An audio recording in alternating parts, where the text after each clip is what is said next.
Thank you, Mr. Speaker. Mr. Speaker, I rise today to address one of the most serious issues of our time, the risk of conflict with nuclear weapons. It is a threat that challenges our conscience. It is a threat not just for Americans, but for all humanity. And it is a threat not just to humans, but to all species of life on our planet.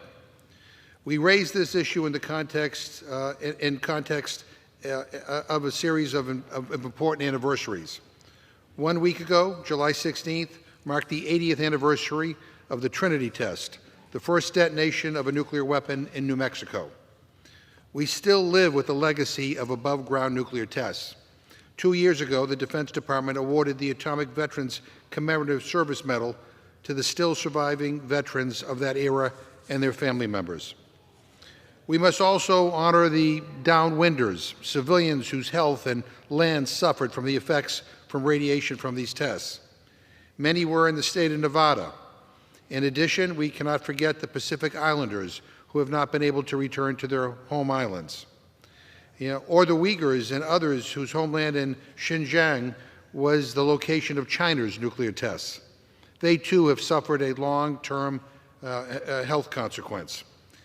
In 2 weeks, we will commemorate the first use of a nuclear weapon in a conflict, and that was the atomic bombing of Hiroshima on August 6, 1945, and the second, the bombing of Nagasaki, on August 9th. Let us pray that Nagasaki will be the last. Let us work to make sure that it is. Sadly, the threat from nuclear weapons is only increasing. There are estimated to be 13,400 nuclear weapons in the world today. Some 90% of these are in the arsenals of the United States and Russia. The rest belong to the UK, France, China, Israel, India, Pakistan, and North Korea. Russia has threatened to use nuclear weapons against Ukraine and even against NATO nations. North Korea uses its nuclear weapons program to intimidate the United States, Japan, and Korea. China continues to build up its nuclear arsenal. It has some 600 warheads today and is expected to pass 1,000 by 2030, according to the Pentagon. The question of Iran's nuclear program has been at the top of our concerns. The military strikes by Israel and the United States were, as stated, designed to degrade or eliminate Iran's nuclear development capabilities.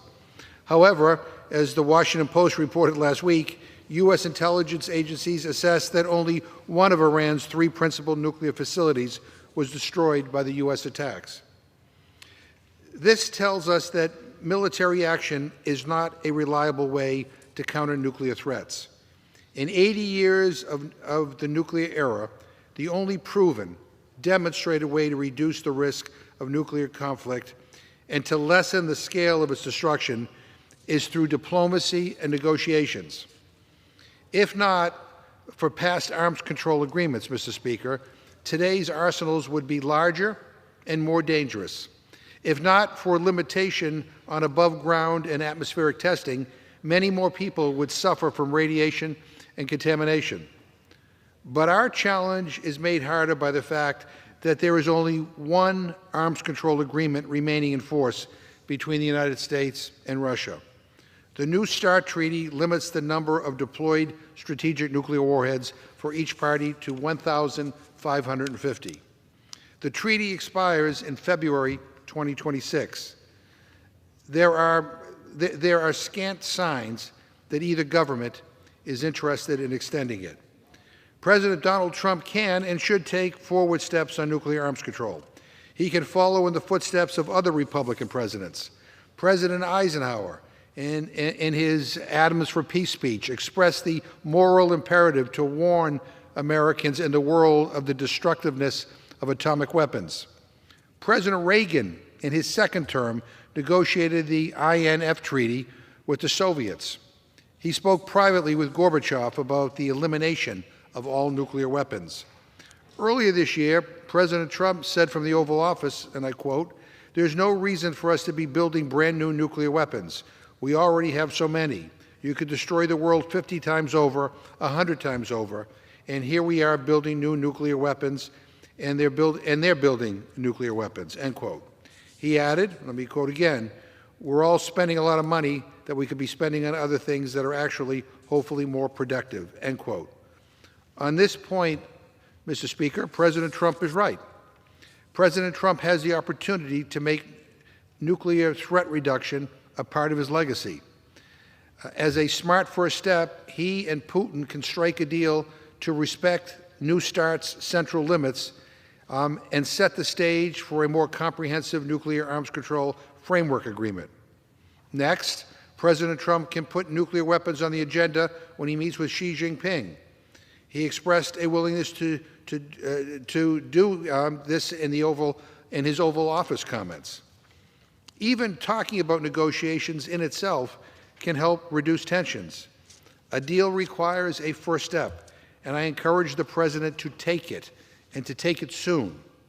And we in Congress can use our voice. Along with our colleague, Representative Jill Takuda of Hawaii, I am the proud sponsor of HRES 317, a resolution that calls on the U.S. government to return to the negotiating table on nuclear disarmament and to lead a global effort to reduce and eliminate nuclear weapons. It reaffirms our country's moral and strategic obligation to prevent nuclear war and pursue a world free of nuclear weapons as a national security imperative. This call is in the spirit of President Eisenhower and Reagan, and Presidents Carter and Obama, and we hope President Trump. I'm pleased to report that Senators Markey, Merkley, Sanders, Welsh, and Van Hollen have all introduced a version of our resolution. And I urge the foreign policy committees of both bodies to consider these resolutions promptly. Unfortunately, Mr. Speaker, activity in House committees is taking us in the wrong direction. Last week, the Appropriations Committee approved an energy and water bill that cuts the National Nuclear Security Administration's Defense Nuclear Nonproliferation account by $412 million. That's 17%. These activities help the U.S. stop the spread of nuclear weapons, detect hidden nuclear activities, and support arms control efforts. Why would anybody think it is a good idea to cut that account? Also last week, the Armed Services Committee approved the National Defense Authorization Act. It authorizes $62 billion for the nuclear enterprise, which represents a 26% increase over President Biden's request last year. Unfortunately, the committee rejected an amendment by our colleague from California, John Garamendi, to restrict funding to create a new land-based nuclear delivery system, the Sentinel missile, a $180 billion boondoggle he has called an endless money pit. The threat of nuclear war is an existential one. We have a moral imperative to address it, and address it urgently. Debates over the utility and morality of nuclear weapons are as old as the nuclear age. Notably, many of the people who helped make atomic weapons turned out to be some of the most powerful voices against their use and for the reduction in their arsenals. 2 years ago this week, Mr. Speaker, the film Oppenheimer premiered. It told the story of J. Robert Oppenheimer, the theoretical physicist who helped create the atomic bomb, but then pushed against development of more powerful weapons. And for that position of moral courage, he paid a political price. 2 months ago, Dr. Richard Gowan passed away at the age of 97. He's best known as the author of the first hydrogen bomb. Less widely known is that he spent decades working tirelessly in arms control and disarmament on scientific panels, conferences, and government boards. In a 2018 interview, Dr. Gowan said, and let me quote, "There is the myth, and you saw it operate many times in the past, that if there is a perceived security problem, well, no difficulty, we'll just buy more nuclear weapons. But that doesn't improve our security. What we want is less nuclear weapons and less cause for using them on the other side," end quote. You know, when I was a staffer for the late Congressman Joe Moakley in the 1980s, I recall going to hear Dr. Gowan and Dr. Carl Sagan give a talk on nuclear weapons and the Strategic Defense Initiative. Dr. Sagan, of course, is the physicist who helped us understand the idea of a nuclear winter. the hemisphere-wide dark age caused by the radioactive ash sent into the atmosphere following multiple nuclear detonations, wiping out food supplies, causing untold deaths from starvation, even beyond the millions killed by the blasts. For us today, the dynamic Dr. Gowan identifies isn't in the past, it's in the present. Our inboxes are full of policy papers expressing fears about the growth of China's nuclear arsenal, or Vladimir Putin's intentions, or Iran's plans. Too often, policymakers have a reflexive response. They are building more, so we should build more. Mr. Speaker, this is so short-sighted. It is a dangerous reaction, very, very dangerous. We know firsthand the harm that such devastating weapons can have. On the 80th anniversaries, people of many generations will gather in Hiroshima and Nagasaki, and very few survivors of those atomic bombings remain with us. But their stories endure. The disturbing photos of the burns and the radiation sickness, they endure. And those cities, those gathered, will recommit to preserving the memory of the destruction and to plead with current and future generations to work to ensure that such horrors never, ever, ever happen again. I regret I cannot be with them in Hiroshima and Nagasaki, but that is why I have organized this special order on the House floor today, so that members can share their message from the floor of the House. And to our colleagues, and to the President, and to the American people, this is a crucial moment in world history. We have a moral responsibility to speak out and to do more.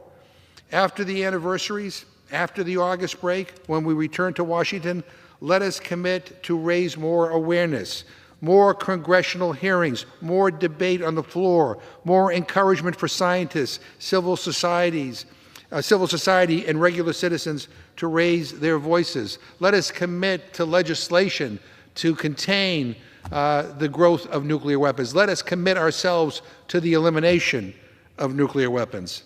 And with that, Mr. Speaker, I am glad to yield to the gentleman from Illinois, Mr. Foster.